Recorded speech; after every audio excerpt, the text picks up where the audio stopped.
This is I Am Change podcast.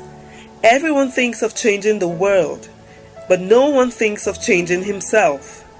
There is zero success without change. Be the change you want to see. Believe, focus, achieve.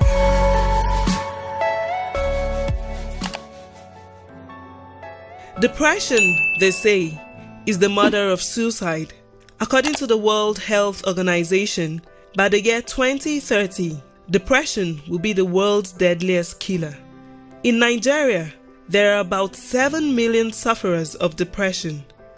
800,000 die by suicide, making Nigeria top the list of suicide-prone countries in Africa. In this edition of I Am Change podcast, Judith Pearce, an emotional intelligence practitioner and a strategic thinker, bridges the missing link between depression and suicide as she takes us through a journey on the path of being emotionally intelligent. Okay, so you're welcome to I Am Change podcast. Thank you. All right. You're an emotional intelligence practitioner and a strategic thinker, amongst other things. I saw your profile and it's quite a rich one. I'm going to ask you a really obvious question. What really is emotional intelligence? Okay, thank you for that question.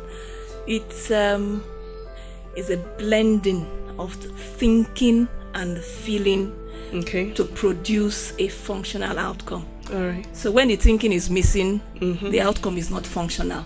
Okay. When the feeling is missing, the outcome is not functional. Right.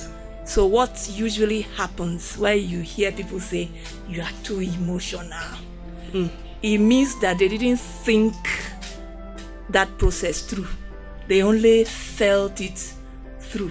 Okay. Because the brain of a human being has a thinking compartment, that's called the thinking brain, and the feeling brain, which is also called the emotional brain. All right. And that's what makes us different from lower animals. They only have a feeling brain. That's why they live by instinct. They don't think.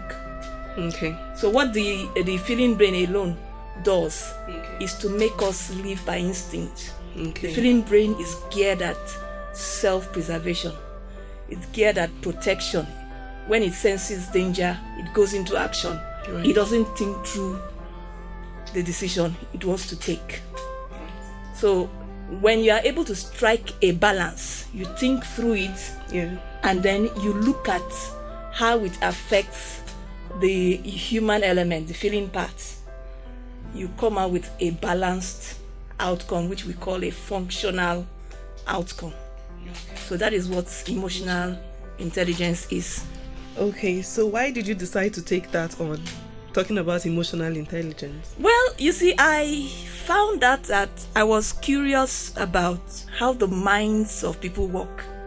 Right.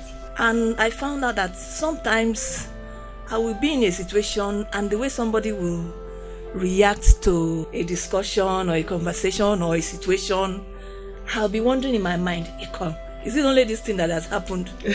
There must be something else that triggered this kind of reaction. Okay. So I started reading, books on psychology to discover how the human mind works. And I also was trying to improve myself and help myself as well, because I get into situations where I just fly off the wall. I get angry, and so I was trying to learn how to manage myself as well. Okay. Yeah, that is how I got into it. All right.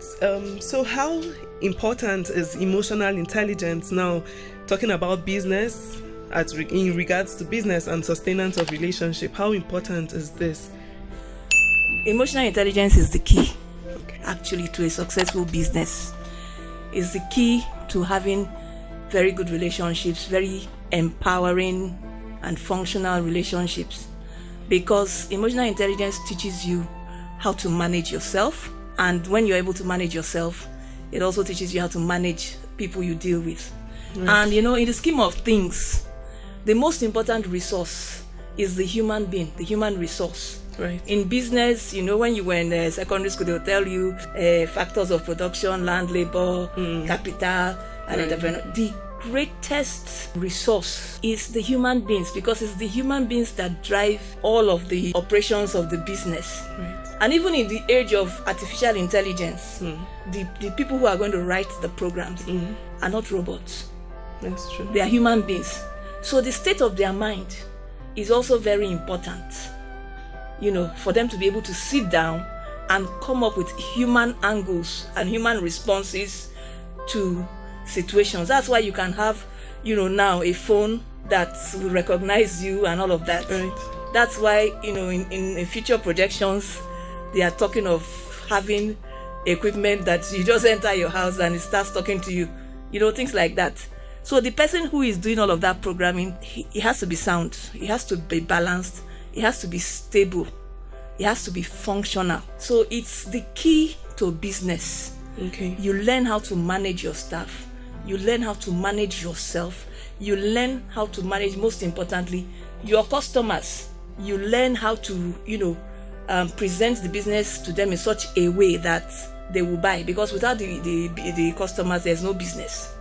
So if you are able to develop good relationships with your customers or your potential clients, your business will become successful. Okay. At least more successful than So ordinarily. if I got you very well, to be successful these days is not all about intellectual intelligence, emotional intelligence too. Yes, actually, what Also- it is, somebody called Malcolm Gladwell outlined that in one of his books called Outliers, that, IQ is not enough. Okay. It's not enough to be very intelligent, a first-class material. There are other things you need. You need social graces. You need to be able to relate with people. You need to be able to relate with the environment. So just being brilliant is not enough. It's not enough. You need that human angle. Yeah, that's true. Most of the successful people we have in recent times Yes. are not just book smart. They are also, I would like to call it maybe people smart. Exactly. Or street smart. People smart is a very good word. All right. Okay, so let's move on to some more sensitive matters. Ordinarily, one would have thought that Nigerians on the average are very happy people. But on the news these days, we read of lots of cases of suicide, and it's really worrisome. We begin to wonder what is really making Nigerians depressed. Okay. That statistics came out in 2003 when Nigeria was adjudged one of the happiest people on earth, and we're all, some of us were surprised, some were excited and all of that. Now, some years later in 2017, another statistics came out that we're the 6th happiest people in Africa and the 95th happiest people in the world. Okay. But then look at, in that, between 2017 and 2018, mid 2017 to 2018, 80 people committed suicide. And you find that anybody who will get to the point of, taking their lives, the simple interpretation is that the person has lost hope. The person does not see an alternative. The person has become a victim. I have no choice. There is no hope. I can't see a way out. Why don't I just end it all? And it will amaze you to find out that at least 30% of the people walking around have contemplated it. Wow. As well. Some of them were able to get help and intervention just in time. Right. So depression is from stress, actually. Okay. And depression is one of the causes, in fact, the major cause of suicide. How does this thing happen? So what is stress? Okay. Stress is how our minds and our bodies react to pressure. Okay. Any pressure that changes our normal balance. Right. So that is stress. The stress itself is not the pressure. It is how we react to the pressure. Now, what happens, why it becomes stress, is because many times our perception of the situation does not match our expectation. And so with that disappointment, we don't know how to manage the situation. And instead of responding, we react. And that's why stress now becomes inevitable.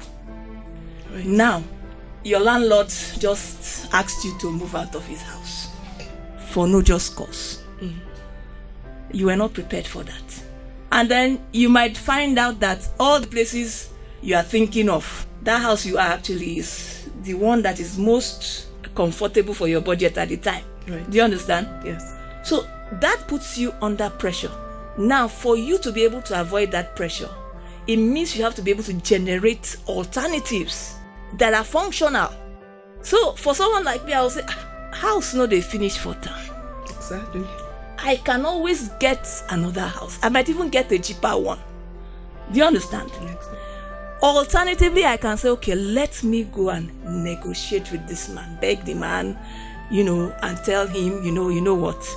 I don't know why you are giving me a quick notice. I have not planned to move at this moment. Yeah. Conversation, dialogue. Okay. And you will find out what is at the root of him asking you to leave. So how we react to that kind of pressure is what becomes stress. If we react, it is stress. But if we respond, it means we have overcome it. So it doesn't affect us. Now, that will bring me back to reaction and response. This is the root of where all of this stress, depression, suicide, this is where it comes from. How do we respond to situations?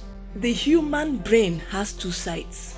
One is called the thinking brain and the feeling brain. Yeah. Now, to process any situation, you have to think it.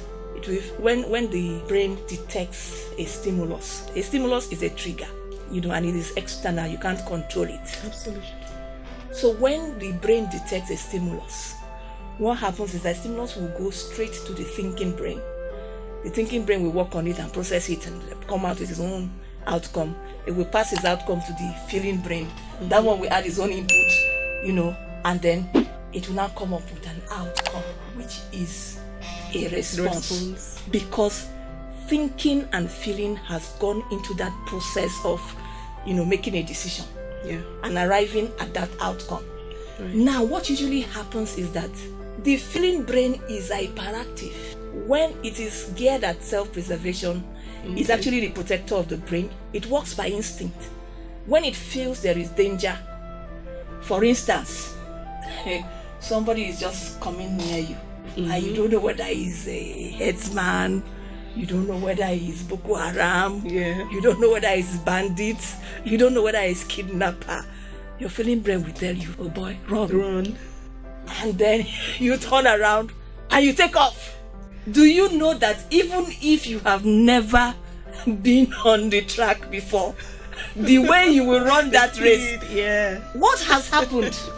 Adrenaline has been released by the brain. Right. And with adrenaline, you get to a high that is as high as the kind of high you derive when you take morphine or you take cocaine or any of these things, these substances people use. Right. So that is generated internally. So you get to that high, and when adrenaline is released, cortisol also is released. These things are called stress hormones. Okay. And they lift your threshold of pain to an abnormally high level. Because adrenaline has been released, you are more powerful. So the thing that ordinarily you cannot do, you will find doing it. Because of the danger and because the function of the emotional brain is self-preservation, is protection, it releases that stress hormone, and that puts you in a state to, defend yourself, to find a solution to the situation at hand. Now, the unfortunate thing with that is that not every situation requires that kind of response. For instance, if somebody tells you, Joy, I don't like you. I mean, normally the brain will say, the emotional brain will say, how dare you? Or you say, Joy, I'm going to slap you now. The emotional brain will go, how dare you? And before you know it, you might have hit her and put her on the floor before you could take control of yourself. Do you understand? Yeah. Now, that is where the 6-second pause comes in. Okay. Psychologists have discovered that it takes just 6 seconds to do damage. Just 6 seconds? Just 6 seconds. After that is damage control you'll be doing. Wow. Just 6 seconds. So when something happens, if you can take a deep breath and count 6 seconds, the chances are that you will not react to that situation. you will respond. Remember that reaction is taking an action without thinking, while response is taking an action after thinking. Do you understand? So when you can take that pause, it will now be possible for you to think and say, no, well, you don't have to like me. And then you walk away from the situation. And because we've not been able to manage this interplay, we find ourselves stressed all the time. She didn't greet me. Did you see the way she looked at me? Am I her mate? And you are carrying this thing in your mind and walking up and down. Meanwhile, the person could just have been having a bad day. The person might not have even seen you because the person is preoccupied with their own problems. Do you understand? Yes. And then you hold it in your mind. So every time you see that person or you hear the person's name, the stress hormone is released. And this thing has effect in your body. It increases your level of blood sugar.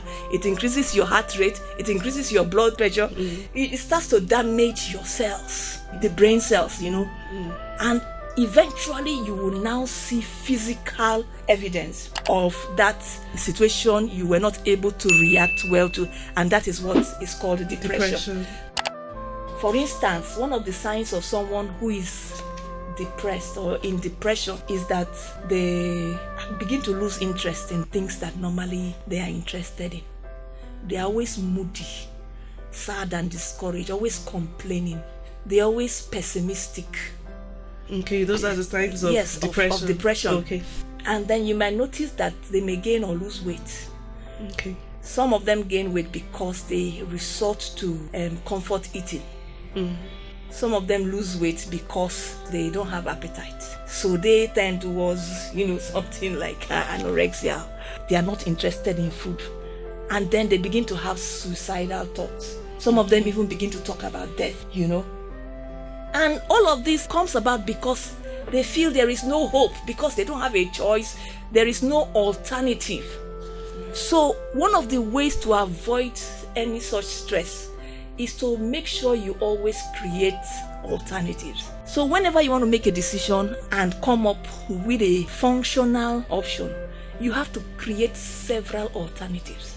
At least have a third option, so that you will know that from 3 options, you made a choice. Okay. So it is the inability to have several alternatives to what is going on around them that makes them feel that they are hopeless, that makes them feel that nobody cares. And then there are other issues that causes depression. It could be in the family history. If there is depression in family history, there is a likelihood that some of the children will pick it up. So depression is hereditary. You can inherit it. It can be hereditary. Yes. And then it could be trauma resulting from the death of a loved one, or a friend, a mother, a parent, a child.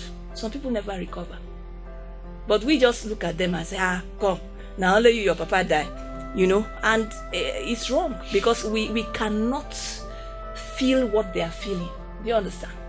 And then it could also arise as a result of life crisis. You lost your job, you lost your business. Things like that affect people. People have different threshold of pain. Right. Some people can easily swing back, but many people are not able to stand up immediately. It takes them years. It could be as a result of abuse as a child. A lot of these children who have been abused as children, it follows them into adulthood. And until there is an intervention, until they kind of get therapy, and look at the cases we are hearing of, 17-year-old cases. Yeah, I was even going to talk about that. So the rate of suicide now amongst teenagers and youths is taking a new dimension. In fact, between April and May alone this year, 9 people have died, and most of them were in the 15 to 29-year-old bracket. So what factors are fueling this particular act in youths? Because I'm wondering what a child will be thinking, taking substances to kill himself. It's hopelessness. You see, the thing about it is that the children of these days, of this age, they don't have the staying power that people of the other generation have. So they just get tired with anything. Right. You hear them say whatever. They're always looking for something to put them on a high. This codeine was banned recently. Yeah. because it puts them on, and they just, many times you see them looking glazed. Many of them are on Indian hemp, they're on drugs. There's like no direction in life. Do you think the parents have a hand in this? Well, you cannot exonerate the parents completely, because there has been a fall in our moral values. Okay. Now, the people that are being celebrated are people that are criminals, people that have money. How you get the money is not the issue, But once you bring money home, you are celebrated, which wasn't the case before. Some parents actually push their children out there to do anything to get money. Sometimes it's peer pressure. Oh, okay. Can't you see your mate? Does he have two heads? Or you go home and they tell you, so and so built this duplex for their father. Is it not the same Abuja two of you are in? Moral values have changed. And again, many of the parents, I know people will come after my neck for this, have not really been good role models. Right. So because children do not do what you tell them to do, they do what they see you doing. So you can't be saying do as I say and not as I do. Eventually, it's a question of time. Right. So there's a lot of double standards with parenting, and then there's no check and balances like before. In those days when we were all like a community, every other person's mother was your mother. Mm-hmm. And so even if your mother wasn't around, you couldn't misbehave, because the word we get, in fact, the fear of God will not even allow you. You dare not come home to report your teacher, But nowadays, what do we have? People actually coming home to say my teacher did so and so. And sometimes yes, it's justified, which is okay. But sometimes it's not. And you see parents going to fight the teachers. Now you have parents actually going to pay for WAEC and JAM for their children, pay for special centers. You are already teaching the child how to be fraudulent. That's true. So when the guy tomorrow becomes a Yahoo person, you shouldn't be surprised. You taught him. You laid the foundation. Because what we fail to realize as adults or even parents is that we learn more from, the subconscious. This is subconscious, unconscious now. You find out that some of the things you used to even think about your parents when you were growing up, when you left home, you were doing exactly the same thing. Right. Because your parents never said do it like this. But you've been seeing what they've been doing. It's been stored in your unconscious memory. So when you are faced with that kind of situation, what happens is that the unconscious memory just activates and gives you the solution that you are already used to, So that's what happens. So that is why people are getting, and then we have the economic factors. Living in Nigeria is a challenge. If you're not dealing with NEPA today, you're dealing with INEC. If you're not dealing with voters PVC tomorrow, you're dealing with, what else? Banditry, kidnapping. You cannot go. There's nowhere that is safe. Before, when you lived in the north and there's trouble, you run to your village. Now, the bandits are in the village, the kidnappers are in the village, the herdsmen are in the village. Right. So everybody is generally stressed. I just realized recently how many of my friends have moved to Canada. People are relocating in their droves, but we can't all go. We have to stay here and fix the nation. So before we can do that, we have to be stable mentally. In Nigeria today, at least 60 million people have mental disorders. Less than 10% have been diagnosed. Why so? Because, first of all, we don't even know that it is a disorder. Depression, we don't. Secondly, there is a stigma. That anything mental is like, this person is mad. She needs to go to a rural mental hospital. Right. But you find that the people that these things affect are people like you and I, wearing blazers, we are working in tush offices. But then you begin to see signs. Because this depression has 3 categories. Okay. You have the major depressive disorder. And I listed some things. If you notice that you have 5 of those things for more than 2 weeks, you're already in depression.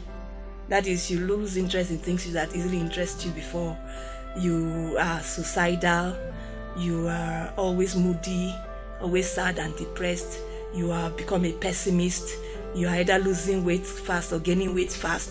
Your sleeping pattern is distorted. You don't sleep as much as you used to sleep. Right. If you notice that you have observed more than 5 of these over a period of 2 weeks as an adult, you're already in depression.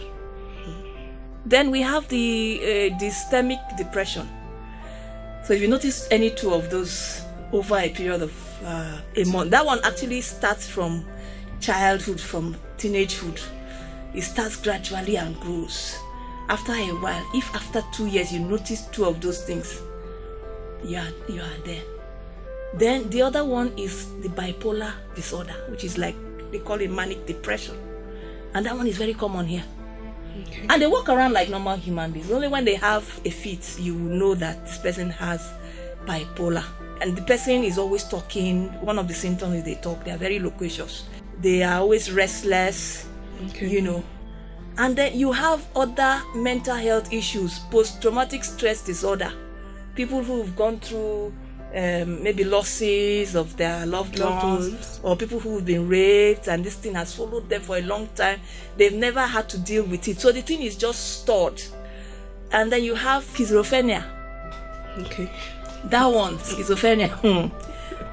I used to read about this thing in novels and in books. But then I noticed a pattern in some people. The way their thoughts, their words, and their behaviors are disconnected, distorted. And a lot of people are on that spectrum right now, but they don't really know what it is. Now, maybe that is why they are going to celebrate the World Mental Health Day in October, I think 10th of October also. And the focus for this year is suicide. So any form of this depression can lead the person to taking their life. Because that is what suicide is, intentionally taking your life. When it was becoming a problem, any small thing, somebody is jilted by her boyfriend, sniper. I fail exam. Jumping into the lagoon. Now, and part of the issues again, why this thing is that we are gradually losing our humanity. People don't have anybody to talk to, just to, open up and vent. Sometimes you want to talk to somebody, maybe they think you want to come and ask them for something, so everybody's forming busy. So people don't really have an outlet to talk where they will not be judged. That's the key word, judge, because you are talking to an elderly person, they are saying, no, in my days, we didn't do things like this. Forgetting that the conditions at that time and the ones now are totally different. So the challenges you faced at that time with the ones the current youths are facing now are different, So there needs to be more humanity. We need to get back to our humanity. We need to show love and care, to avoid these things. So these are the issues. Okay, so how can people now motivate themselves through these trying times? There are lots of people now resorting to all sorts of things, alcohol, substances. I like to call them quick fixes, because if you take alcohol and you're trying to avoid the problem, when it clears, that problem is still right there, sitting at you, staring at you in the face. So what other things can people resort to? Well, we've said some of them in passing. Yes. You need to have a support group. Okay. Support group could be made up of family, friends, people you can just rant to, people that will not judge you, people that you can just vent. You can actually feel vulnerable with. Yes. You understand? You need to have a very strong support group. It could be your pastor, it could be anybody, but someone that you can talk to and who will sit down and listen to you without judging you. Okay. That's the first thing. Okay. Then for some people, they will need to have therapy, because there are events that have happened in childhood that have not been dealt with, like rape. So we need to, these are the issues. There must be change. For anything to change, we must change. Start from within. It starts from within. Change is first internal and then is external. So we as human beings, we need to change within to be able to effect changes without. That's what I Am Change podcast is about. Yes, that's why I'm happy to be here. We are all change agents. All right. Now, talking about the role of the government, what do you advise the role of the government and the society in putting a check on suicide? Okay, the role of the government is simple.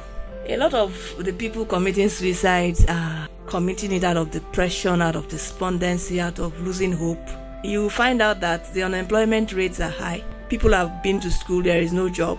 Besides there being no job, there is no enabling environment for business to thrive. Power is still a major problem. The ease of doing business for me right now is just, yes, Nigeria has moved a few steps higher in some of the rankings, but technically on the ground, it has not translated into an easier environment to do business. Take, for example, even the slash in the business incorporation fees that came about last year when the vice president slashed those fees to 5,000. I doubt that there is anybody who actually registered at 5,000. You can find out. I tried to do it at 5,000. It was not possible. If we will be true to ourselves, most of the people who registered at that time paid either 10 or 15,000. And of course, by the time you stay on that website and the website frustrates you, you will now have to go to their office physically. Right. So we need to be able to create the environment for which it's easier to do business. We have multiple taxation, all manners of taxes. In fact, just yesterday I was reading the FIRS chairman saying that from next year, 5% will be charged on all purchases made with the card online. As if the taxes are not enough, So there is multiple taxation everywhere. How do the businesses grow? Right. So, and if we don't have entrepreneurs succeeding in the Nigerian business environment, then there will be a death of jobs. Already, a lot of the industries have moved out. Some of them are going to Ghana. Right. Some of them are going to Kenya and South Africa because the atmosphere there, the environment there is more conducive. Power there is more stable, and then nobody frustrates you. Government has the responsibility to provide jobs to the best of its ability because there's so much it can do in that regard. But then beyond jobs, it needs to be able to give us an enabling environment to run business. And then aside from that, we have how many psychiatrists and psychologists in the country? Maybe just 200 or 300 psychiatrists. And we have about 60 million people that have mental health issues. So we have a huge challenge. The society also has a responsibility to nurture their citizens, We have a responsibility not to drive people to the wall because you really don't know what the next man is thinking. You need to be very vigilant, very observant. Someone who is always interested in something, you find out that he's not interested. You need to find out why. There may be something the person is going to, family, friends. We need to show more care. Our humanity needs to improve.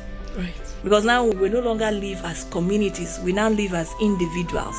And that's how it is. And so somebody is suffering. And sometimes it's not even money they need. They just need counsel.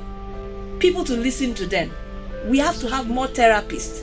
And it has to be affordable. Because I know a therapist who charges 200,000 per hour. Wow. Yes. And there are people who charge higher than that. So there needs to be more effort. And there's a responsibility on every individual. Please show care to the next person. And you might be saving a life. Thank you so much for your insightful analysis of emotional intelligence and mental health. So for those that who want to journey through the path of being emotionally intelligent, how can they reach you? Well, I am on social media. I am on Facebook, Judith Pearce. Okay. I am on Instagram, Judith Pearce 1. I am on Twitter, Judith Pearce 1. Okay. So you can hit me up on any of those handles. You can also call me. The number is 0902-158-9322. Thank you so much for coming. Thank you for having me. I hope the discussion has been helpful. Very helpful. Very, very insightful. Thank you. You're welcome. We've been discussing with Judith Pearce on emotional intelligence and factors surrounding stress, depression, and suicide.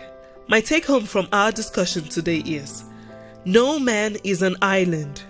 You'll always have to deal with people in your daily activities. Be kind, because you never know what others may be dealing with. The biggest smiles sometimes are the most struggling.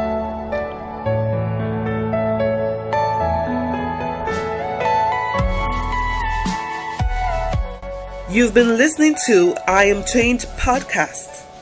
I'm Joyce Ometu.